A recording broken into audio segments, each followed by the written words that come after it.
the most important thing. We belong together. I think that's so powerful, especially, as we all gather for Eucharist. I mean, we are joined worldwide. If you begin to say, who has God joined me together with? Well, that circle gets bigger and bigger and bigger. Yeah, we belong together. Welcome to Open Seat, the podcast where we create a space for authentic conversations about faith, unfiltered and unapologetic. Here, we believe that every story matters, and in the open seat, there's room for honesty, vulnerability, and community. Whether you're questioning, seeking, or steadfast in your beliefs, you'll find something relatable in these heartfelt discussions. So grab your seat, get comfortable, and let's dive into today's story here at Open Seat. Okay, so today in the Open Seat, we have the man by so many titles. I think first we could start with PJ. Yes. Yep. Then we could start with the man who blew things up during the parish mission. That's me. Okay. How about Provincial? Mm-hmm. Okay. And then my favorite, the Very Reverend Joe Newman. Yes. That's what I respond to. OSFS. Yeah. So first of all, what makes you very reverend? Yeah. So I was elected to be Provincial Superior. I like the Superior on the title. During our annual assembly of all the Oblates in the province. So when they elect you, you're it. You're very reverend. Mm-hmm. Okay. Then you get to put the V in front of Reverend. V period. So important. So important. So before you became very reverend, you were doing a multitude of jobs. Yes. Can you tell us about some of them and then which one was maybe your favorite? Oh, yeah. So my primary ministry before being provincial, I worked at our high school and our school in Toledo, Ohio, St. Francis de Sales School. I was in administration there. I was vice president. Previous to that, I'd worked in the admissions office. I taught chemistry and physics. I now teach a leadership class there. So like anything you can do in a high school, I even coached 7th and 8th grade track. This sounds like you're trying to get a building named after you, Joe. In the works. And did you do anything besides St. Francis? Yes. Okay. So I don't even know how many years now. I'm going to say 8. Is this fact checked? No. 8 years I've been at a parish, Our Lady of Lourdes, on the weekends. Yeah, I love that place. Yeah? Mm-hmm. Good. So is there any chance of you becoming pastor at Our Lady of Lourdes in the future? It's up to the provincial. Yourself. When you drop the V, you get to go into a new ministry. That's right. Okay, that's right. Just checking. So why don't you tell us about early life as Joe Newman? Oh, wonderful. Yes. So I grew up in Toledo, Ohio. I am the third son of my parents. So my oldest brother, Michael, of course, is here at Holy Family. Middle brother, John. And then I'm the youngest. We're all separated by 2 years, 2 years apiece. Boom, boom, boom. Which means that whenever Michael left somewhere, I showed up. He leaves high school, I show up. We went to the same university, DeSales University. He left, I show up. So it will take him to leave if I show up here. I'm not saying his bag is packed, but no, we love him. Yeah, he's wonderful. Very close to Michael. He's great. Yeah. So what made you decide to join the Oblates? I got to know the Oblates at my local parish in Toledo, Christ the King. I served for an Oblate there, Father Ranoszewski, for many years. And then I went to our high school and got to know him even better. And then the Oblates have a university, DeSales University, in Allentown, Pennsylvania, out by Philadelphia. And I went there and I studied biology. And I had Oblates for professors, and I got to know them really well. And, towards the end of college, I thought, well, should I pursue more science? Should I go into medicine? Or should I try this Oblate thing? And I'm a very practical person, and I thought more schooling or medical school, that's going to immediately put me in debt. I can try this Oblate thing for free. And so right out of college, I moved in to our house at St. Francis in Toledo. I taught for a year, lived with the Oblates, prayed with them.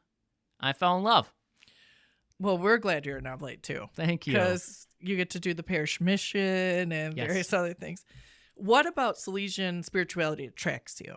So I love Salesian spirituality, the spirituality of both Francis de Sales and Jane de Chantal. What attracts me the most, a few things. Number one, it's an everyday spirituality. It was really designed not for religious or for priests, but for everybody, for lay people in particular. And it's about how do I live today well? How do I encounter and live out holiness right here, right now? No avoiding it. So I love that piece. And instead of focusing on a lot of exterior acts, it looks to transform the heart. And so I love that insight from Francis and Jane. Let's transform our hearts. And from our hearts are the rest of our actions. And it's also one of joy and optimism, spiritual friendships. And so I just find it really attractive. Yeah, Francis de Sales has that quote, right? Friendships that start here on earth continue. Yes. So Francis and Jane, they were spiritual friends in life. So can you imagine two saints conversing with one another, talking to one another, talking about their faith, about God, about prayer? And it's true that the spirituality has become what it is because it was a joint one. It wasn't just Francis. It wasn't just Jane. It was them together. And I think that's a wonderful image for us. We're not alone. Not only are we with God, but we have spiritual friendships here on earth to guide us. So very powerful. So let's talk about early life in the Newman house. Okay. All right. So there's a rumor floating around that everybody worked at Kroger. That's true. So my parents, they worked for Kroger. They met at Kroger. They weren't married there. Not the produce aisle. It wasn't. Not the produce aisle. So they worked Kroger their entire lives. And then my brother Michael, he worked in the produce department. My brother John in grocery stocking. And then I became a cashier. I worked for 1 year, and I got a week's paid vacation. So I worked for my 1 year, took my week's paid vacation, and I got another job. Smart man. Yeah. I loved it. I loved being a cashier. You get to interact with all these people, May I scan your Kroger Plus card, please? I loved it. It was a great job.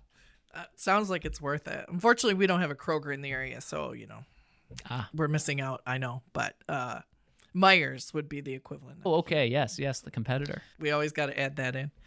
So growing up in the Newman house, what did being Catholic look like? Yeah, I think a lot of people have an image of what the Newman household would look like because there are two priests that came from it. Well, I was just going to say, where's the priest factory? I visited the Newman house, and I did not see any priest factory in that house, just to spread the rumor.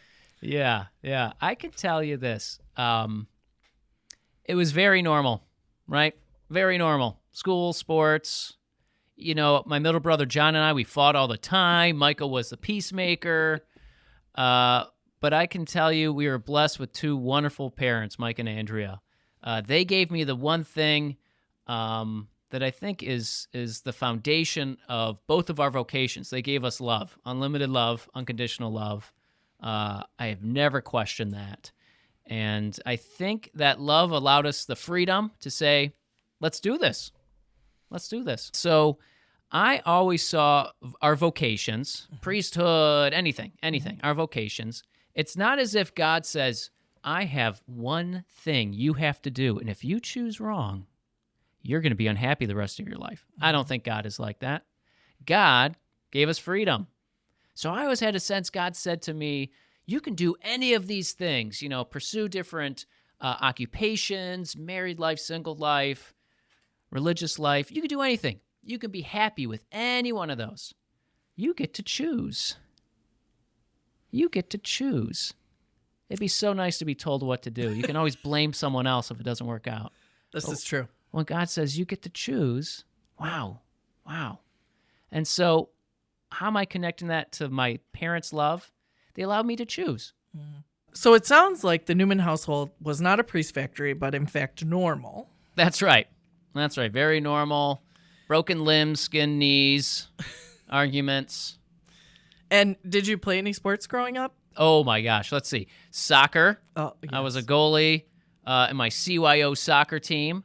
I tried other things, basketball, baseball. As a basketball player, I'd foul out every game. I don't know. I'm just really aggressive. Yeah, that would one word to describe you. Aggressive. Does that come across? Yeah, definitely. Definitely. Did you become the 4th grade T-ball star like your brother? No. Oh, darn. No. Sports, I'm sure you're capturing this on camera. I'm not very tall, right? I'm not very tall. The chasuble makes you look a little taller. I'm just going to add that. I trip over my vestments. But you know what I fell in love with? I was in the marching band. Oh, yeah. And a pep band and orchestra band when I was in high school, and I did the musicals. Oh, and in college, I was on our cycling team. Well. So you're looking at a collegiate athlete here. Oh, my. Yeah, no cuts. I actually started the team just so I could say that phrase to you for the rest of my life. No cuts. No cuts. And you were a collegiate athlete. Mm-hmm. Wow. We'll have to get your autograph after this. Mm-hmm. Don't Google me. You'll never find me. You'll see next to races. Did not finish. DNF. I didn't realize we were amongst a celebrity. We'll have to add that title to the podcast, too. In the beginning, yes. Man, you are a man of many titles. How are you able to even stand with all those around your neck? Yeah, my signature line's growing. It's funny you mentioned that. Oftentimes, that is put on my brother Michael as a title collector. But I suppose I've taken that habit from him. I think you have. Why don't you just tell us a little bit about the Oblates? Let's start there. Wonderful. So the Oblates of St. Francis de Sales, religious order of men. We are priests and brothers, following in the footsteps of Francis de Sales and Jane de Chantal. Something most people don't know about us. Oh. Okay, here we go. Francis de Sales dies in 1622. The Oblates are formed 1875. It's a little later. It's a little later. We were not formed by Francis de Sales himself. Mm-hmm. Instead, Francis de Sales and Jane de Chantal started the Visitation of Holy Mary, that religious order, and we really say we sprung from them. We are a male religious order that was founded, really, by a female religious order. That is rare in the church. That is extremely rare. We count Louis Brisson. He was a priest in France, and the Good Mother, who was a Visitation nun. She was mother of monastery, and Louis Brisson would go to her, Mary Mother Chapuis, and she said, start an order of men in the spirituality of Francis de Sales. And he said no. He said no many, many times. Mm. He received some miracles. He sat on it for 25 years. But eventually, the Good Mother wins out. He's convinced, and he starts us. That's a long, long pause. That is a long pause. So we're currently chaplains for the Visitation Monastery in Toledo. Uh-huh. Absolutely love them. And how many men are in the order? Yes, how many men are in the order? So worldwide, we're about 375. Okay. We're not very large. In the Toledo-Detroit Province, we're 33, but we're looking for more. And you have an Eastern Province in the U.S. Yes. So believe it or not, Toledo-Detroit is part of the Western Province of the United States. The Eastern Province out of Wilmington, Philadelphia. And their number is around 90. So in the U.S., there's like a third of the Oblates. That's correct. Okay. Yes. Where are the other Oblate provinces? Yes.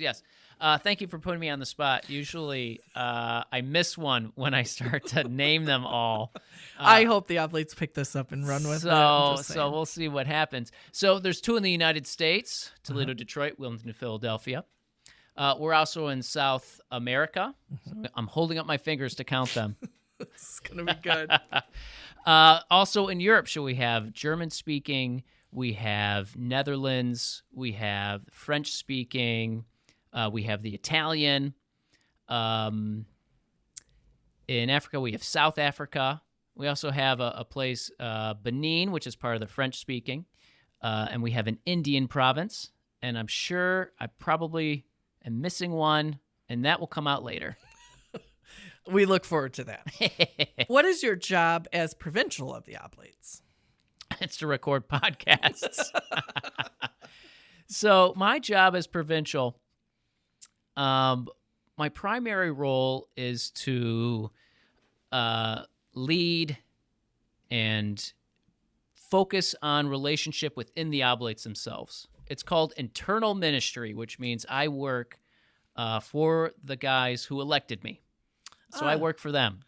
I work for the province. So it can look like everything from one of our Oblates is out of town, so I'm helping him with his masses on the weekend. If someone is sick, I go and I see them. But a lot of it is just visiting. It's so important for us to stay connected. Mm-hmm.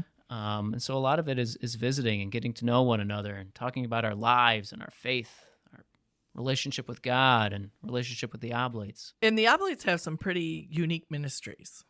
They're not just in schools and churches, but like Mickey McGrath does, I would say, contemporary art. Yes, so Mickey McGrath, he's one of our artists, brother Mickey McGrath. Excellent art. Mm-hmm. We have another artist, Tom Ribbits is an artist. We have guys that do ministry in prison. We have ministry at universities. Oftentimes people say, what do the Oblates do? Because religious orders are formed around a single thing. Well, we do a lot of things. What we're supposed to do is bring the spirit of Francis and Jane into whatever work we are performing, we are doing. And that is really our charism. How do we bring this, the heart of Francis and Jane, to the work at our hands? And a distinguishing characteristic of the Oblates is the cross you wear, right? Yes. I know. You wear it internally, but you actually have relics on your body. Yes, we do. So when we take our first vows with the Oblates of St. Francis de Sales, we're given a profession cross. Mm-hmm. That cross is really an image of the cross that the Visitation from their cross. Mm-hmm. Theirs is a bit bigger. Mm-hmm. It's really nice. But inside that cross are relics of Francis and Jane and the other Salesian saints, along with some other saints. Mm-hmm. And we wear that our entire lives.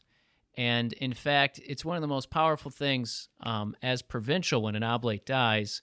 The cross is put on their casket, and that's the last thing I remove during our funerals, because it is the cross that you wear your entire life. So is it passed down then from oblate to oblate, the crosses? Yeah, so after it's returned from the previous oblate, then it's given to the next oblate. Yes. So my profession cross, it was someone else's before it was mine. You know, one of the powerful stories, one of our previous provincials, Father Jim Cryan, he died a little over a year ago. But right before he died, I asked him, is that the same cross that you received when you were professed? Because he was professed 75 years. And he picked it up off of his chest and he kissed it. And I can tell you, when I removed that cross from his casket at his funeral, I looked at it, and it had been worn down. And it's that great image of he no longer carried it on the outside of his body, it was really imprinted on his heart. Mm-hmm. So that cross, that image sticks with me to this day about our profession crosses. Did you swap out your cross for that one then, so you could make sure to have that history with you? You know, mine is still rather, the etchings in it are rather prominent still.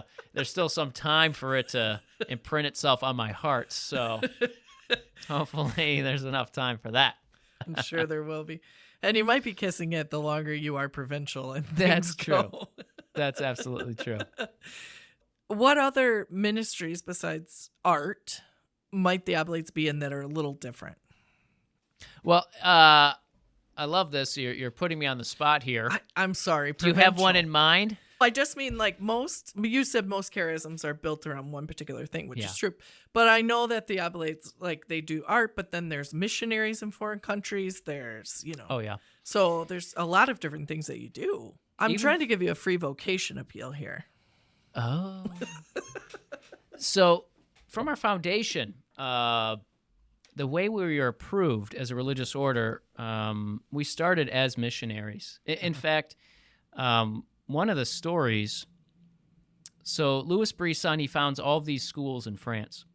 And right around year 1900, the French government turned really against the Catholic Church, confiscated everything we had.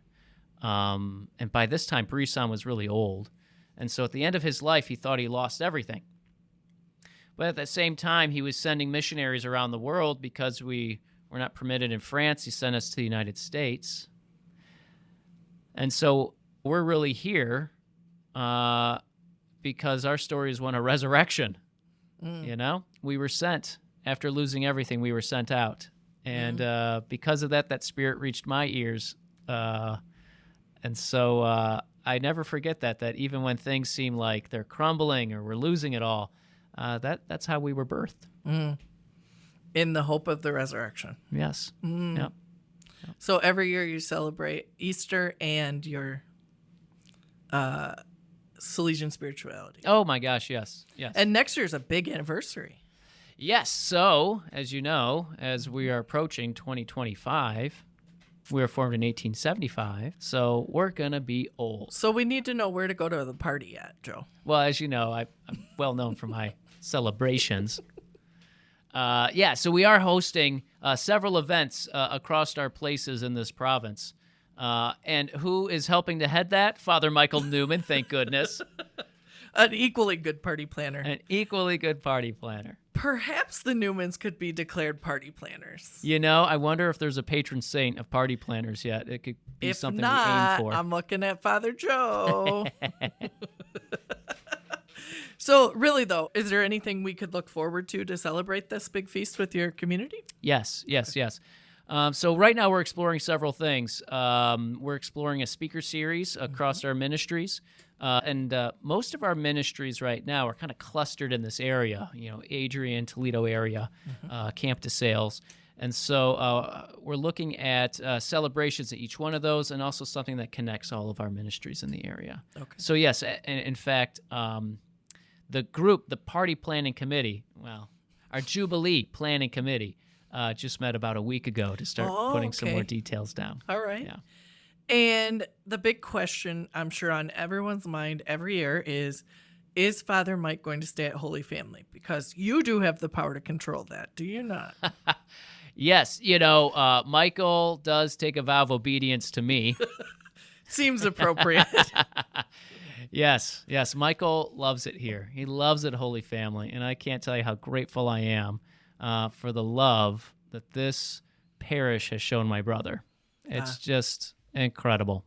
Just incredible. Yes. I think your parents are mini celebrities at the bilingual mass. Yes, it's yes. like, Father Mike's parents are here. Father Mike's parents are here. So. They love coming up. Well, we love the Newmans. They're wonderful people. And we're so grateful when we get to have a chance to be with both of you. Oh, thank you. The mission for everybody who went, I think, was a really special time for them. So we're grateful to you for that. Oh, yes. I loved coming up. I love being up here. There's all kinds of fun. So I found out, I didn't discover this until last year with the mission. Apparently, Michael and I, we sound alike. Is that true? It is true. Mm-hmm. Mm-hmm. Your mannerisms are very different, and your height obviously is very different. But you do sound alike. So since you brought that up, your personalities are slightly different too, right? Yes. So can you give us a glimpse into a road trip with the two of you? Oh, my goodness. Okay, so we have taken several trips together. You should know that when I go on a trip, I don't like itineraries or agendas. I like to find a cafe and sit there and enjoy myself. That's great. Michael loves to go see things. And they're planned 4 weeks in advance. And they're planned. Now, we get around this by acknowledging that as I am at a cafe, he can go and see things. So we know we are very different in that way. And when you originally planned the trip, you want to take the Miata, which is like he can barely sit in it without his knees coming up to his nose. Oh, yes. My dad has a little convertible Miata. Michael doesn't even like to drive it. So, Well, in all fairness, Joe, the height difference is a big factor in that. well, that's one. true. That's true. It's better suited to me. Yes, yes, yes. Yeah. Yeah, that was a smart move to try to get that inheritance from the Miata, Well, I did go with my dad to get it, so Good choice. Good choice. All right, so what does the future hold for Father Joe? Well, I could tell you I didn't plan to be where I am right now. I didn't plan it.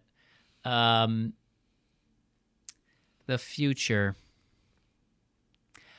I got to tell you, one thing that's been throughout my life, no matter the ministry or location, I've always found a lot of joy. So what I will be doing in the future, I have no idea. But I know God has given me a heart of joy. And so that I can lean on. And, joy, it's more than just happiness. It can be sustained. And so whatever I'm doing, it's that heart of joy. So how do you sustain the joy in the hard moments? Oh, that's good. So I got to tell you this. This is something I discovered only a few years ago. So, I'm ordained and I'm doing my ministry. I'm rather effective. And I was under the impression that I was loved because I was doing good things. I was effective, whatever you want to say. I thought I was loved because I had it all together. Well, as you know, back in 2020, my middle brother John died very suddenly, pulmonary embolism. And a few months after his death, I remember I was meeting with an oblate, and they were asking how I was doing, and I was trying to hold it all together. And eventually, I said, "I'm not doing well. I'm grieving. I'm very sad." And I showed him the wound that was there from my brother's death, and I've never experienced such great love than that moment. When you say, "I don't have it all together," and someone says, "Oh, don't you know I love you?" No matter Don't you what know? you do, I just love you. Yeah. Don't you know this? I think it's fitting given the gospel this weekend, right? Like, that's Yeah. part of your homily. That's right. That's right. This idea that we belong together. I belong together with you. So can you give but since we just talked about that and some people may not see that homily, can you give a brief synopsis of what that is? Yeah. So the gospel, Jesus is being questioned by the Pharisees once again, specifically on divorce. And as a piece of his answer, he says that great line, what God has joined together, let no one separate. And that was the line that really struck me in the entire gospel because, oh my goodness, has God joined us together? Every day, God has put people in my life and said, you are joined together. But, I often forget that, and I try to distance or separate. And so the gospel today is that reminder, the most important thing, we belong together. I think that's so powerful, especially, as we all gather for Eucharist. I mean, we are joined worldwide. If you begin to say, who has God joined me together with? Well, that circle gets bigger and bigger and bigger. Yeah, we belong together. It's true. We do. And I think it's important to remember that in this current world where there's a lot of division, that we really do belong together. And God has joined us together, so it can't be wrong. That's right. That's right. Yes, God has joined us together. Francis de Sales had this wonderful word. When he looked at creation, he saw it, and he has this word, unidiversity, that there's great unity in all creation. There's also diversity, right? But it starts with unity. And the line we're always taught is that diversity within unity is life-giving, but diversity without unity is destructive.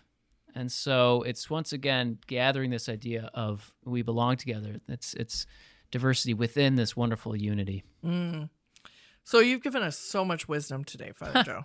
So grateful for you to come here. Do you have any last-minute thoughts you'd like to share with us? Oh, I'm sure I do.